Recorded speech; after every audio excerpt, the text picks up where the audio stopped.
there, it's Amanda from Fun Hands-On Learning, and today I'm going to talk to you about how I teach fine motor scissor skills or cutting skills.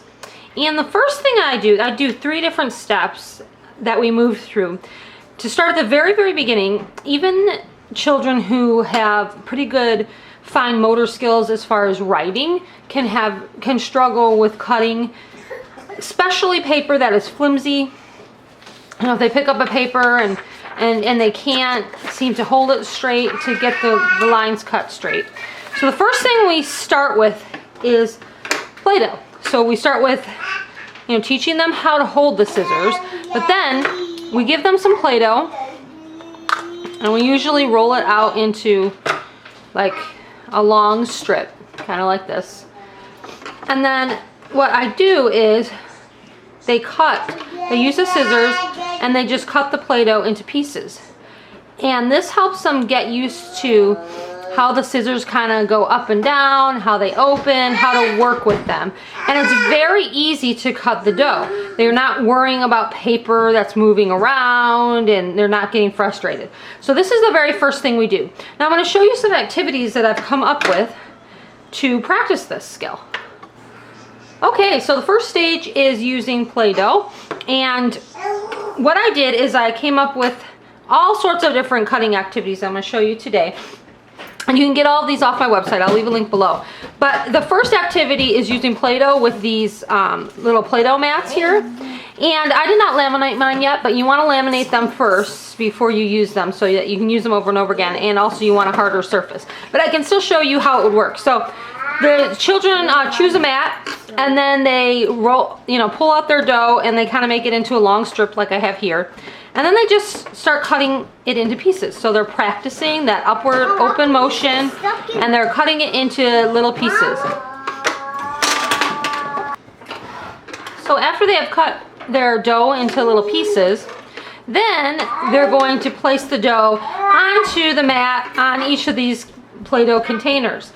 Now, you can just have them do it with their fingers and place it on there, but I like to use some fine motor tools, and you can get these anywhere. I think I got mine off of Lakeshore Learning's website, but you can also get them off Amazon or, you know, in certain learning stores. So what I would have them do is just use their fine motor tools, and then they have to place each of the pieces that they cut onto their mat. So they're not only practicing their scissor skills, but they're also practicing their fine motor skills as far as using the tweezers or whatever you are looking for them to use. So once they have covered and filled up their mat, they can grab another mat and continue on, cutting their dough and placing it on the mat. The next step, after the kids have mastered cutting with Play-Doh and they're kind of familiar with using scissors and how they work and how they open and shut, then we move on to paper. But I don't move on to regular paper. I usually move on to like a cardboard type, not real cardboard, like cardstock. So kind of a construction paper or a cardstock paper. Now, if you do not have cardstock, which cardstock is just basically a thicker paper, then what you can do is you can double up.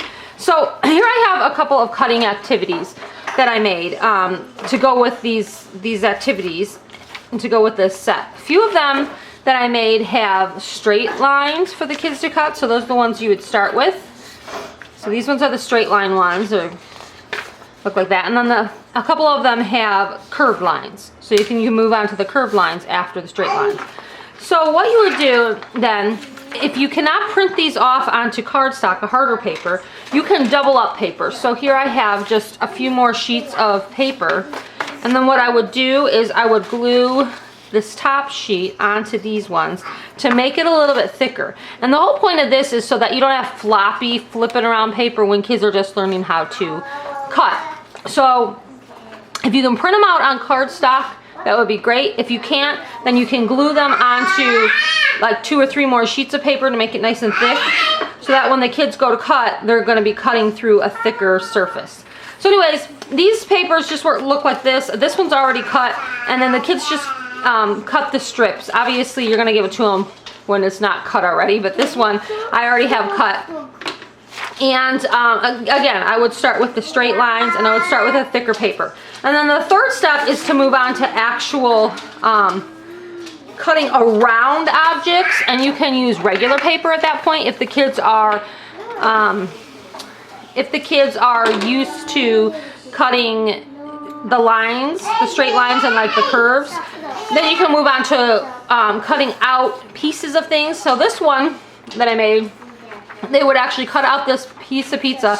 They would cut out the pepperonis. You can either have them glue them on, or you can laminate this and you can use it as an activity. So you can give them the piece, after they've cut everything out, you can laminate them. And you can give them the piece of pizza without the pepperonis, and you can practice a skill that you're working on in school. So say you're working on sight words. You can show them a sight word like the word and. If they can read it, then they get a pepperoni and they get to put it on their pizza. And then you show them another one. Say they read the word what. They get another piece and they can put it on their pizza. So it's just a way to extend the learning. So you can use these for more than just cutting practice. But there's that one. And then let me show you, I have a few other ones where they get to put together animals. So I have here is building a frog. And then this one is building a cat. Oh, I'm going to show you that one in a minute. And then this one is already cut out, so I'll show you what it would look like. So once they cut out their pieces, this one is building a turtle. So they would just put their pieces together and they would go ahead and build their little animals. So this one's a turtle. Okay, so you can see right there, isn't that cute? You could have them glue them together, whatever you wanted to have them do. Again, this one, you could also laminate the pieces after they cut them out, and then also use it as an activity where they get a piece if they answer a question correctly.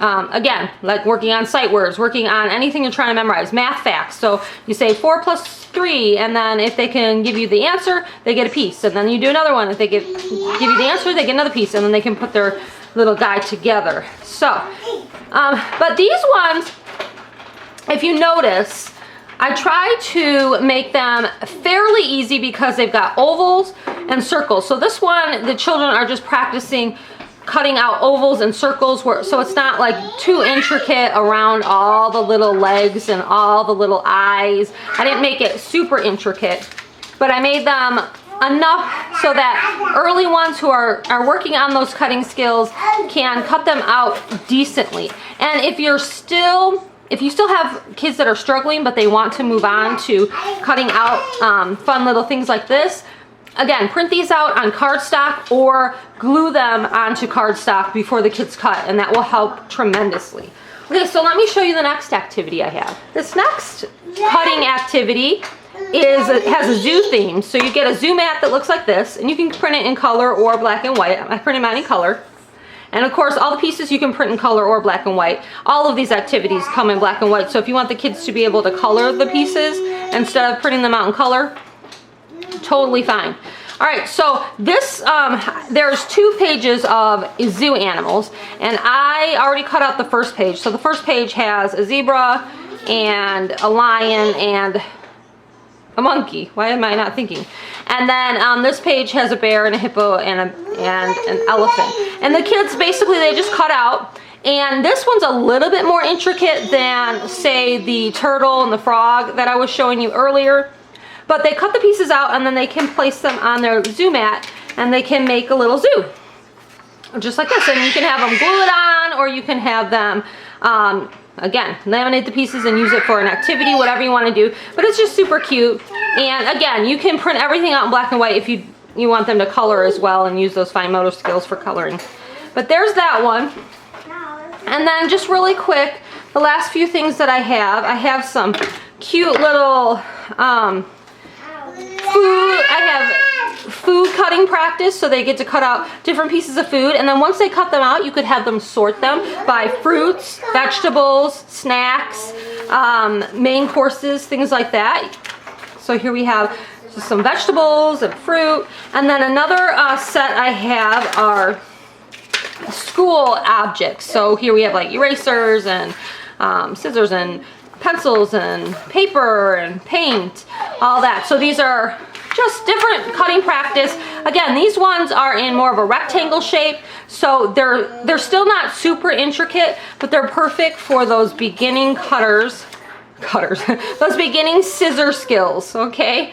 So, and I think those are all the activities. So, I will leave a link below where you can get these activities. They all come together in one download. I've added all of these activities to my Ultimate Preschool bundle. So if you already have that bundle, you get all of this stuff for free. So go check it out. And if you don't have that bundle, that is a bundle that constantly grows. So whenever you purchase, you will get everything I make from now on for free that I add to it. So I'm constantly adding new activities to that. And I also have a kindergarten first grade one as well. It's called the Ultimate Kindergarten First Grade Bundle. And again, I have the Ultimate Preschool Bundle that these are all in. And so I love it if you check those out. So these are not specifically part of a curriculum, but they're part of those activity bundles. And I'll leave that below. And again, you can get them separately as well for just a few dollars. But yeah, so start with the little kids. Start out with Play-Doh when they're first learning and they haven't had any exposure to using scissors.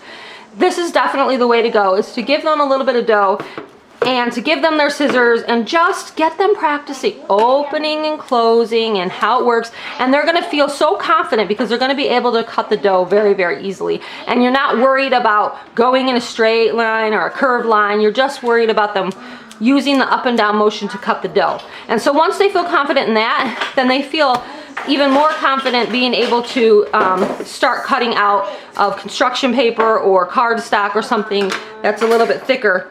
And then it just goes from there. Then they can move on to cutting out the different shapes and all that kind of stuff. So, all right, thank you so much for watching. If you have any comments or questions, leave them below and I'd be happy to answer those. And we'll see you next time. Bye.